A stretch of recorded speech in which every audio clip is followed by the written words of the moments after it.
Saat sedang hangout atau nongkrong bersama teman-temanmu, topik yang mungkin kamu bahas tidak akan jauh dari karir, perkembangan sosial, ataupun masa depan. Tapi apapun pembahasanmu, selama itu tentang dirimu, rasanya perbincangan kalian terkesan seperti sebuah panggung monolog ketimbang panggung dialog. Namun di balik itu semua, kamu mungkin saja merasakan sedikit kenikmatan. Rasa nikmat setelah mengetahui bahwa saat ini, saat kamu sedang membagikan ceritamu, kamu adalah pusat gravitasi dari teman-temanmu.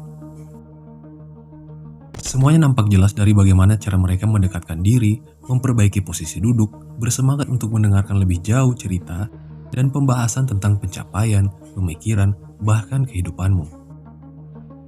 Anehnya, sikap mereka menimbulkan suatu rasa dalam dirimu. Bisa dikatakan, perasaan tersebut adalah perasaan superior. Kamu benar-benar bisa merasakannya. Rasa percaya diri yang mensegregasi kamu dari teman-temanmu. Rasanya saat ini, kamu jauh lebih spesial ketimbang mereka. Namun rasa percaya diri dan perasaan lain yang kamu alami saat ini mungkin saja bukan semata perasaan atau sikap yang umum. Bisa saja itu adalah gangguan psikologis. Menjangkiti hampir 2% total populasi penduduk dunia secara umum, gangguan psikologi tersebut sering digambarkan sebagai perasaan yang menganggap diri sangat spesial, dibarengi dengan kurangnya rasa empati, serta pandangan berlebihan terhadap pencapaian diri. Nah, gangguan kepribadian yang dimaksud adalah gangguan kepribadian narsistik. Berangkat dari mitologi yang mendasari penamaannya hingga pemahaman psikologi modern, narsistik merupakan topik yang terus berkembang dan berevolusi seiring perkembangan zaman.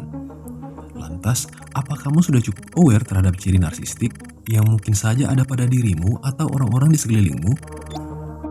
Nah, jadi kali ini kita akan menjelajahi sedikit ruang lingkup terkait narsistik, mulai dari latar belakang dan kompleksitasnya, akar sejarah penemuannya, bagaimana ia mempengaruhi kehidupan, kaitan antara penggunaan media sosial terhadap perkembangan gangguan narsistik pada seseorang, hingga batasan antara narsistik dan kepercayaan diri sejati.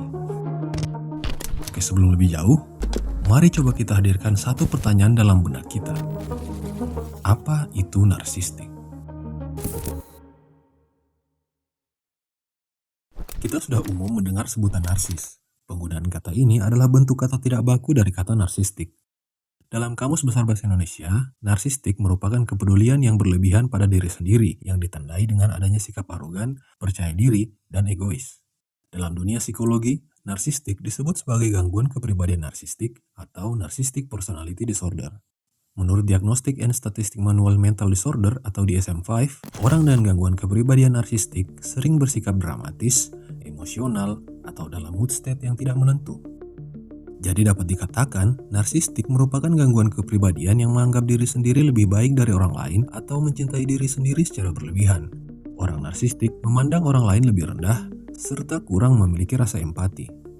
Menurut DSM-5, ciri umum yang menggambarkan pengidap gangguan kepribadian narsistik adalah perasaan superior, memiliki fantasi berlebihan tentang dirinya dalam hal kesuksesan, kekuatan, keindahan fisik, ataupun cinta yang ideal, percaya bahwa dirinya merupakan individu yang unik dan pantas diasosiasikan dengan tokoh atau individu dengan status yang tinggi, mengharapkan admirasi yang besar, merasa berhak dituruti kemauannya, eksploitatif terhadap individu lain, kurang rasa empati, sering merasa iri terhadap orang lain atau merasa orang lain iri pada dirinya, serta menunjukkan sikap arogan.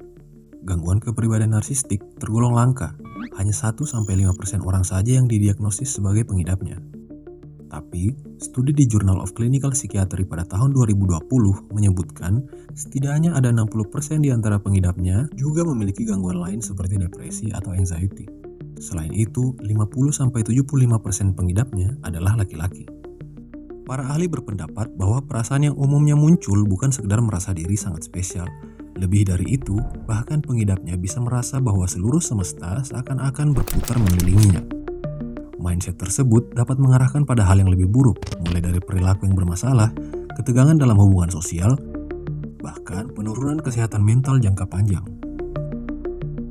Kurangnya rasa empati menjadikan orang-orang narsistik cenderung kesulitan membangun intimasi sosial. Akibatnya, kebanyakan dari mereka memiliki koneksi sosial yang terbatas. Kalaupun ada, mereka lebih senang menjalin hubungan yang lebih dalam dengan orang-orang yang dirasa tidak lebih baik daripada dirinya sendiri, atau bisa dimanfaatkan oleh mereka. Dengan Dengan menjalin hubungan dengan orang yang dirasa berada di bawahnya ataupun yang bisa dimanfaatkan, maka secara tidak langsung perasaan superior dalam diri orang narsistik akan terpuaskan dengan sendirinya. Namun di sisi lain, walaupun pengidap narsistik terkesan superior dan arogan, sebenarnya mereka cenderung lemah dalam penghargaan diri atau mereka memiliki harga diri yang rapuh. Secara internal mereka tidak memiliki rasa percaya diri yang baik. Akibatnya orang-orang narsistik cenderung mencari sosok ideal pada orang lain. Entah itu kerabat, sahabat, selebriti, artis, atlet, atau bahkan karakter fiksi sekalipun. Selama subjek yang menjadi gambaran ideal mereka adalah pribadi yang superior, serta memiliki atribut-atribut kepribadian yang mereka inginkan. Besarnya keinginan untuk menjadi superior, serta anggapan bahwa dirinya spesial membuat orang narsistik begitu mengharapkan pujian dari orang lain, serta haus akan validasi. Keinginan tersebut menjadikan mereka pribadi yang anti kritik, mudah marah ketika diberi kritik, atau bahkan mengabaikan kritik sepenuhnya. Seluruh atribut kepribadian tersebut mengendap dalam jiwa orang narsistik dan menjelma menjadi beban dalam pikiran mereka. Sehingga mereka menjadi pribadi yang lebih mudah stres, tertekan, hingga depresif. Namun di balik itu semua, orang narsistik adalah tipikal yang akan terus berusaha, berjuang, dan belajar untuk membentuk diri mereka menjadi seperti apa yang mereka bayangkan. Itu semua bertujuan untuk memenuhi fantasi superioritas mereka. Dan di balik seluruh kompleksitas narsistik, ada sebuah cerita mitos yang menjadi landasan asal-usul narsistik digunakan dalam dunia psikologi. Terminologi narsistik datang dari sebuah peradaban di belahan dunia barat. Sebuah peradaban yang diperkirakan eksis dari tahun 1500 hingga 300 sebelum Masehi. Dari sana banyak muncul konsep-konsep di bidang keilmuan yang sampai saat ini masih sangat relevan dan terus berkembang. Begitu pula dengan narsistik. Kisah narsistik bermula dari sebuah legenda dari Yunani kuno tentang seorang pemuda keturunan dari Kephisos, sang dewa sungai, dan Liriope, sang bidadari air. Pemuda tersebut bernama Narkisos atau Narsisus. Ia dikenal sebagai pribadi yang amat tampan lagi rupawan. Namun di balik itu semua, ada sifat arogan yang luar biasa di dalam dirinya. Karena ketampanannya, ada begitu banyak makhluk yang sangat tergila-gila kepadanya dan tidak sedikit yang menyatakan cinta. Namun arogansi membuatnya merasa tidak ada satupun makhluk yang cukup pantas untuk mendapatkan cintanya. Di sisi lain, seorang bidadari bernama Echo yang terkenal dengan keindahan suaranya sedang dalam keadaan yang sangat terpuruk.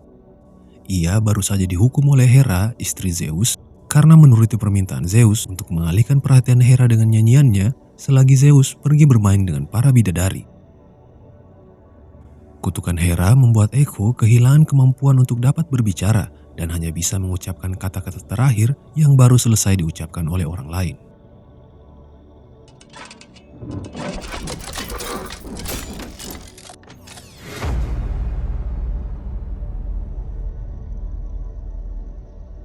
Singkat cerita, Echo tidak sengaja bertemu dengan Narsisus saat Narsisus sedang berburu di tengah hutan. Melihat ketampanan Narsisus, Echo langsung jatuh hati dan sesaat melupakan rasa keterpurukannya. Walaupun Echo tidak bisa berkomunikasi lancar dengan Narsisus, namun dorongan rasa kagum yang sangat kuat serta rasa bahagia yang melimpah membuatnya kehilangan kendali dan langsung menerjang mencoba untuk memeluk Narsisus. Tersentak, Narsisus langsung mendorong Echo dan mengusirnya menjauh. Echo akhirnya pergi dengan rasa malu dan menjadi semakin terpuruk. Ia menyendiri di dalam sebuah gua, meratapi nasibnya dengan terus menumbuhkan perasaan cintanya kepada Narsisus. Keterpurukan yang sangat dalam semakin menyiksanya.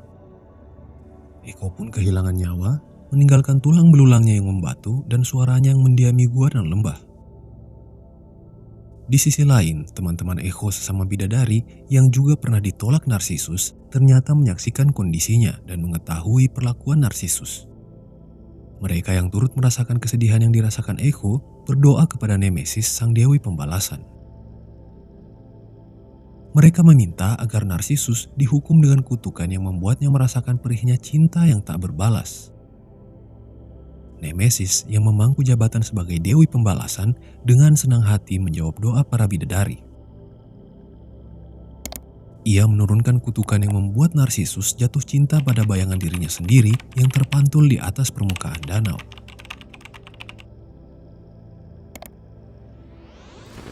Narsisus tidak mampu memalingkan pandangannya dari seorang pemuda tampan yang tidak ia sadari adalah dirinya sendiri. Belum pernah ia merasakan rasa kagum yang teramat dalam sampai-sampai membuatnya jatuh cinta sejadi-jadinya.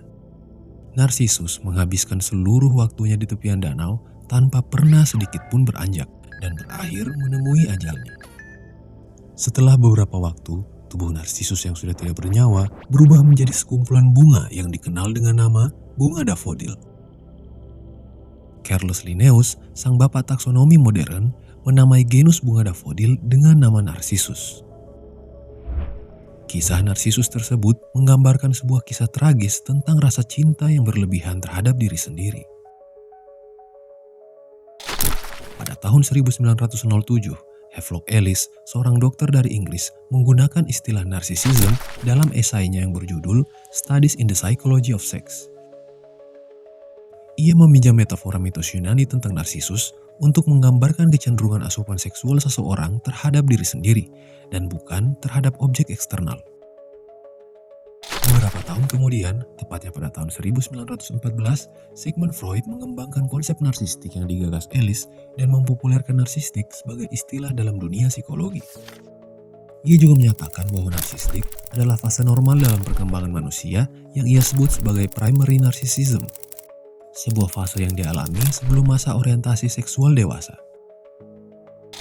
Berkat tulisan Ellis yang dikembangkan Freud, narsistik tidak cuma dikenali sebatas sebuah mitologi dari Yunani, melainkan suatu gangguan psikologis.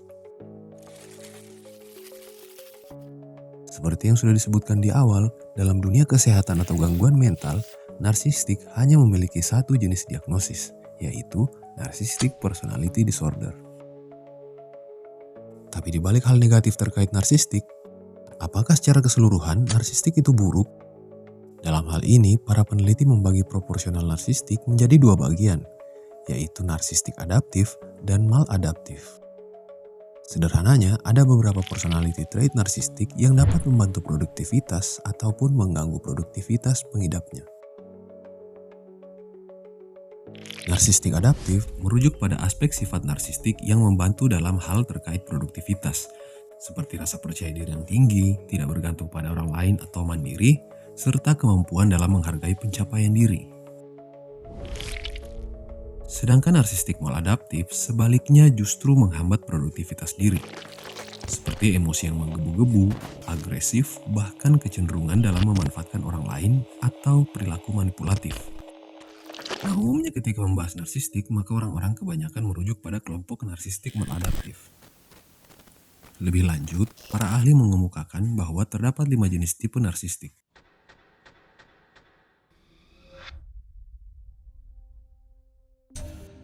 Overt narcissism sering dikenal dalam beberapa sebutan. Namun yang umum, overt narcissism sering juga disebut sebagai grandiose narcissism. Tipe narsisme ini yang lebih sering diasosiasikan kepada orang-orang narsistik. Beberapa atribut sifat yang mereka miliki antara lain mudah bergaul, arogan, butuh pengakuan atau validasi, eksploitatif, kompetitif, serta kurang rasa empati. Orang-orang dengan tipe narsistik ini cenderung merasa baik-baik saja terhadap dirinya, serta jarang merasakan perasaan emosi negatif seperti sedih, kekhawatiran, bahkan kesepian. Penelitian akademis pada tahun 2018 menambahkan bahwa orang-orang dengan tipe narsistik ini sering merasa unggul dalam kemampuan diri, baik itu IQ ataupun EQ. Covert narcissism. Tipe narsistik ini sering disebut juga dengan vulnerable narcissism. Jika orang-orang umumnya menganggap narsistik adalah mereka yang terkesan belak-belakan, berisik, dan menggebu-gebu, covert narcissism justru sebaliknya. Meskipun sama-sama memiliki trait personality yang self-centered atau egosentris, namun fokus berlebihan mereka terhadap dirinya cenderung kepada konflik batin, seperti rasa ketakutan mendalam, perasaan tidak puas, serta merasa tidak percaya diri.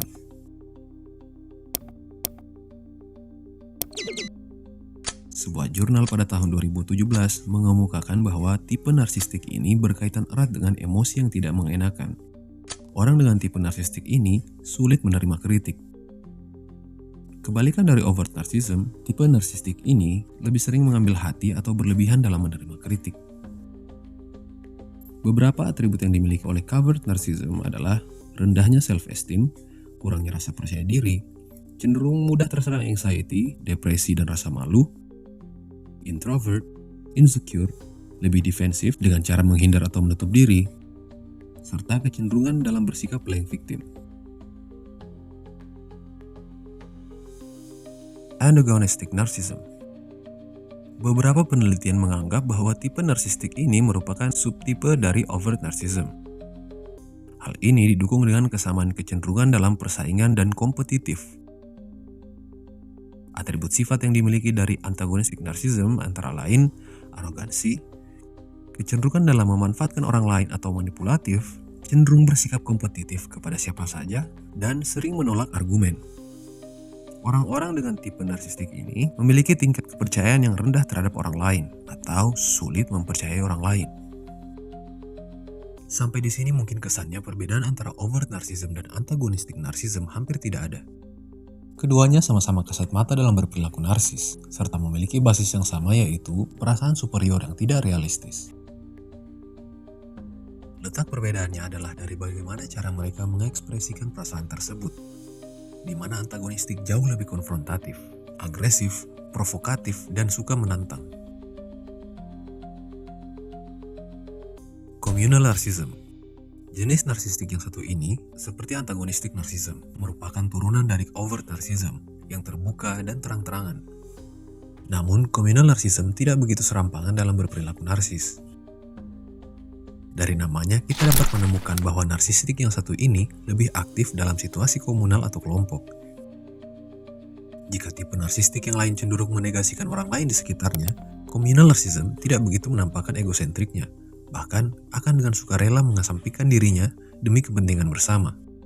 Tujuan utamanya adalah kredit dan pengakuan sosial, sehingga dia menjadi pribadi yang dominan dalam satu lingkaran sosial seperti organisasi atau kelompok. Jadi jika dibandingkan dengan overt narcissism, communal narcissism jauh lebih proporsional.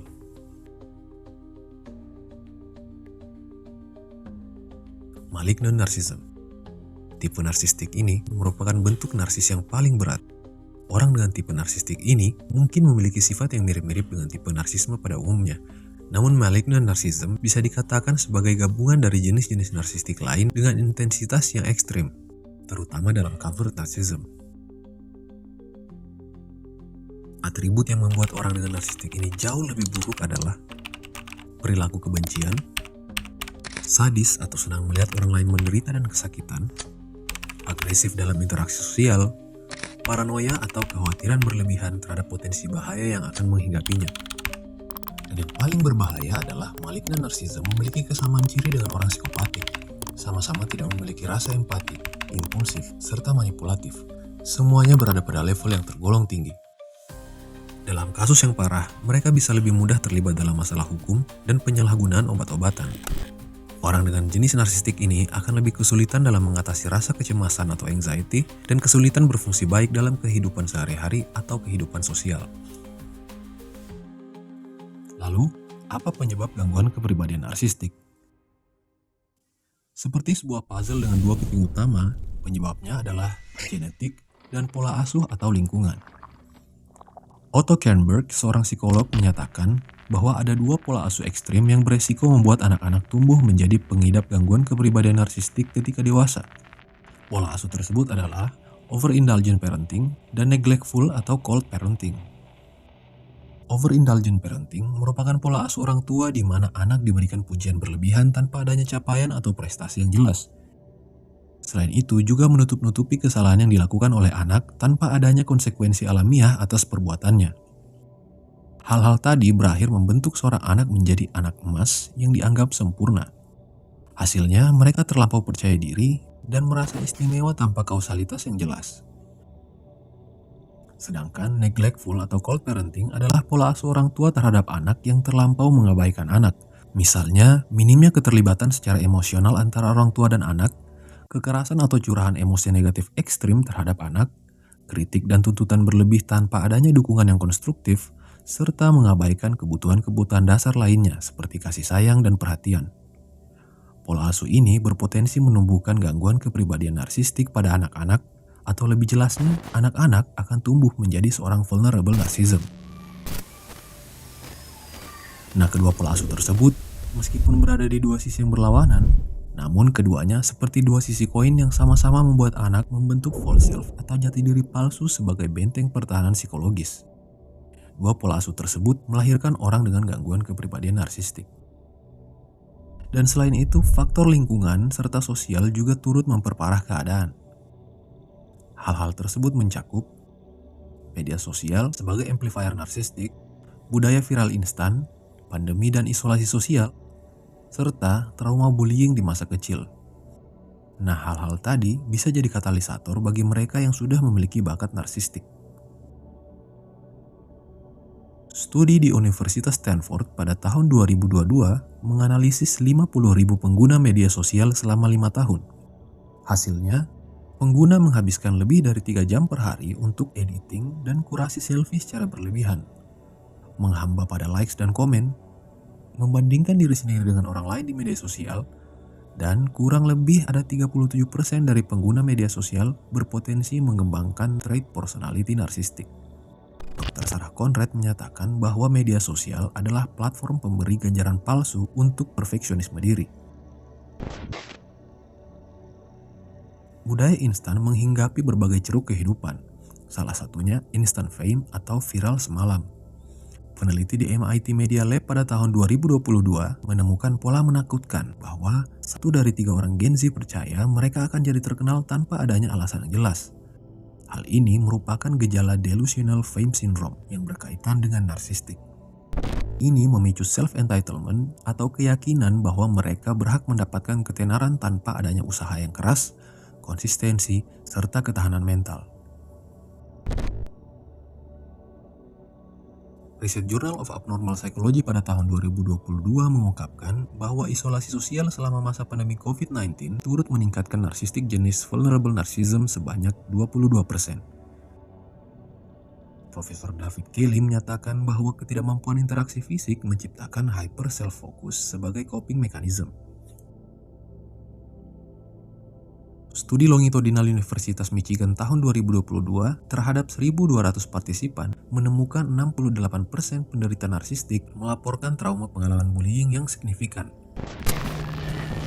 Bentuk respon terhadap rasa trauma tersebut melahirkan superiority complex dan social withdrawal to grandiosity. Superiority complex merupakan perfeksionisme ekstrim dalam perburuan validasi.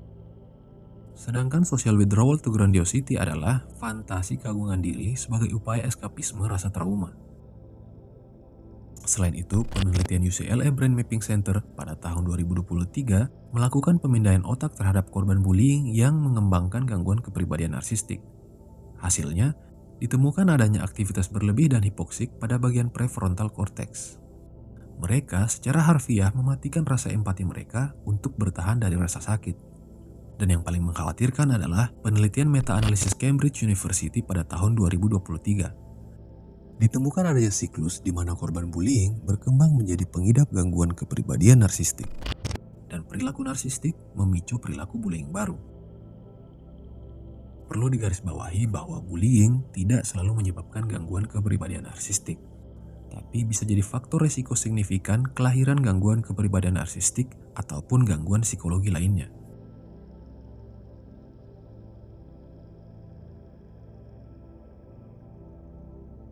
Sebenarnya kita semua tumbuh membawa narsistik pada masa kanak-kanak. Namun pengidap narsistik adalah mereka yang tumbuh namun tetap terkungkung dalam jiwa kanak-kanak mereka, sehingga mereka tidak lepas dari fase narsistik tersebut. Dan terkait rasa percaya diri sejati dan narsistik, pada dasarnya tidak salah jika kita merasa bahwa garis batas antara rasa percaya diri sejati dan narsistik itu begitu tipis.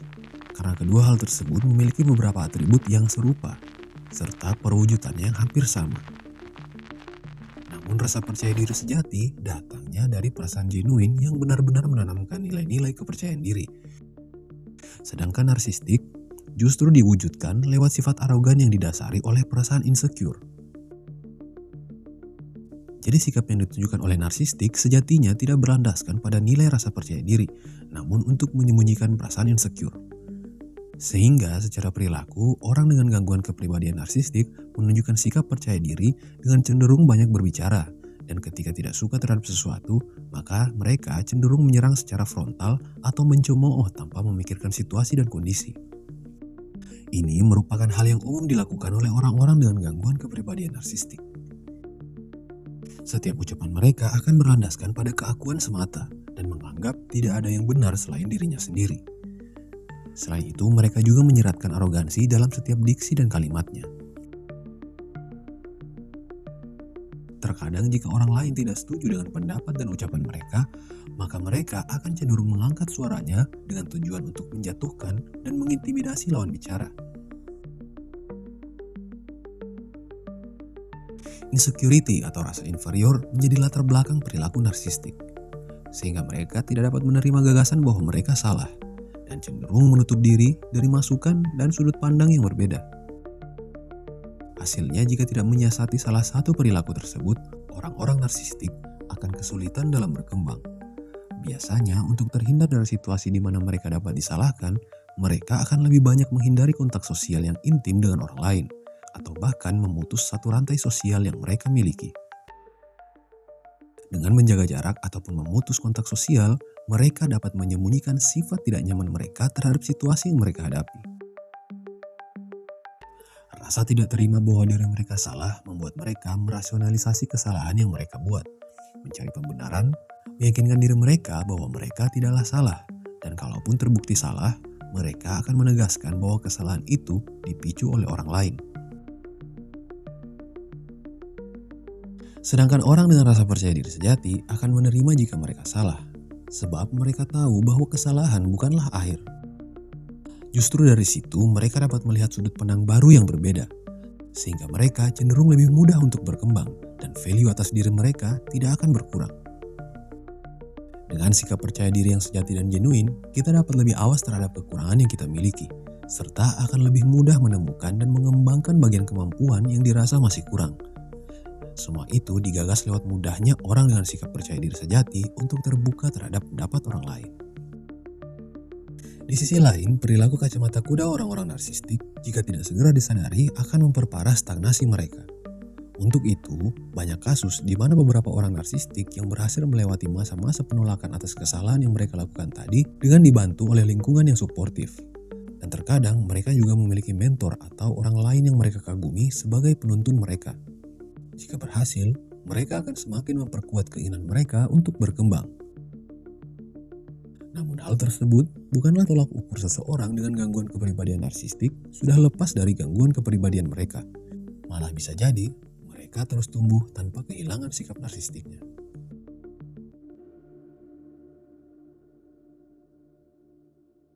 Terima kasih banyak sudah menonton sampai sejauh ini. Jika kamu merasa video dari kami bermanfaat, jangan sungkan untuk menekan tombol subscribe di bawah. Dan jika kamu memiliki kritik, saran, dan masukan, jangan ragu juga untuk meninggalkannya di kolom komentar. Video ini dibuat bukan dengan tujuan untuk mendeterminasi kamu mendiagnosis diri sendiri atau orang lain memiliki gangguan kepribadian narsistik ataupun gangguan-gangguan kepribadian lainnya. Selalu utamakan saran dan masukan pakar yang ahli di bidangnya. Dan jika kamu menemukan kerabat atau orang terdekat yang memiliki gejala gangguan kepribadian atau bahkan sedang dalam kondisi terpuruk, jangan pernah kesampingkan rasa empati. Dengarkan cerita mereka tanpa terlalu banyak menjustifikasi.